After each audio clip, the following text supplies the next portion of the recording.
मध्य प्रदेश के इंदौर में एक मस्जिद के पीछे के इलाके में विवादित पर्चे बांटे गए हैं, चिपकाए गए हैं और इसमें की विवादित बातें यहां पर लिखी गई है। पर्चे में मुस्लिम लड़कियों को बजरंग दल और आरएसएस से आगाह किया गया है। इस विवादित पर्चे को लेकर पुलिस से शिकायत भी की गई है। तो उधर कांग्रेस पार्टी इसको लेकर फिलहाल राज्य सरकार पर लगातार निशाना साधते हुए भी नजर आ रही है। आपको रिपोर्ट दिखाते हैं।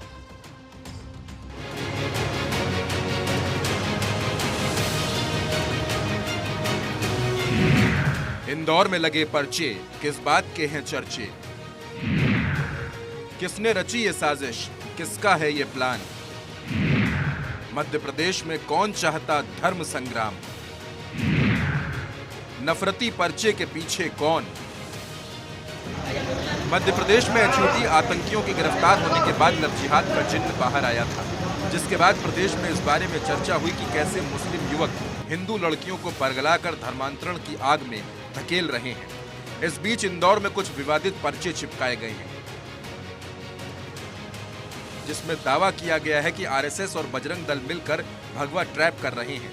पर्चे में कई विवादित बातें लिखी हैं। बहन तू अपना शिकार न बनना, तू भगवा लव ट्रैप में न फंसना, तेरी इज्जत सारी दुनिया के मुसलमानों की जान से ज्यादा कीमती है। इंदौर में कुछ इस तरह की बातें लिखे हुए पर्चे बांटे गए हैं।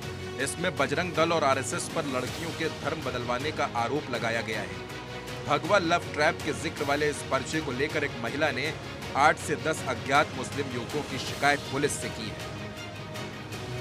महिला का आरोप है कि आरएसएस और बजरंग दल को बदनाम करने के लिए पर्चे बांटे गए हैं।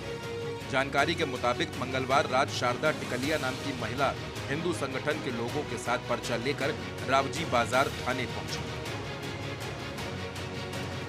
उसने पुलिस को बताया कि हिंदुओं को काफिर बताकर रावजी बाजार इलाके में कला लकोई मस्जिद के पीछे पर्चे बांटे गए। इसमें मुस्लिम महिलाओं को आगाह किया गया है कि आरएसएस और बजरंग दल हर साल 10 लाख लड़कियों की इज्जत को तार-तार करते हैं। पुलिस को जानकारी लगी कि इलाके की मस्जिद के बाहर ये पर्चे बांटे गए। इस मामले में पुलिस से जुड़े अन्य डिपार्टमेंट भी जानकारी निकाल रहे हैं। मुल्क का नेचर जो है, मुल्क का मिजाज जो है, वो नफरत को बढ़ावा देना नहीं है। इंसानियत, अमन, सौहार्द को कायम करना है, मोहब्बत का पैगाम देना है। मैं वही कहता हूँ कि जिस तरीके से आप एक आंख से हिंदू भाइयों को देख रहे हैं, उसी तरीके से दूसरे आंख से आप मुस्लिम भाइयों को भी देखें, दलितों को भी देखें, ईसाइयों को भी देखें। जो शख्स इस मुल्क में रह रहा है वो, उसका कोई धर्म नहीं है, वो सिर्फ इंडियन है। उसको अपने मज़हब पे चलने की पूरी आज़ादी होना चाहिए और उसको एक इज़्ज़तदार शहरी के नाते उसको इज़्ज़त देनी चाहिए, दर्जा देना चाहिए। जिस तरीके से लव जिहाद के आरोप लगाए जा रहे हैं कि साहब लव जिहाद कराया जाता है, एक तो लव जिहाद नाम की कोई चीज़ ही नहीं है, एक तो दूसरे उसी तरीके से मैं ये भी कहूँगा कि वहीं पे मुस्लिम लड़कियां भी तो फंसाई जा रही हैं। इस मामले में मध्य प्रदेश के गृह मंत्री नरोत्तम मिश्रा का कहना है कि ये साजिश है। हम राज्य का माहौल किसी भी कीमत पर खराब नहीं होने देंगे। ऐसा करने वालों के खिलाफ कार्रवाई करेंगे। ये जो भी विकृत मानसिकता के लोग हैं वो इस तरह के कुत्सित प्रयास करते हैं, पर मध्य प्रदेश में ये कोई प्रयास सफल नहीं होगा। हमने कल ही 153 में केस रजिस्टर्ड कर दिया। मैंने निर्देश किए हैं, मैं कल इंदौर गया था कि सभी सीसीटीवी कैमरे इनके खंगाले जाएं।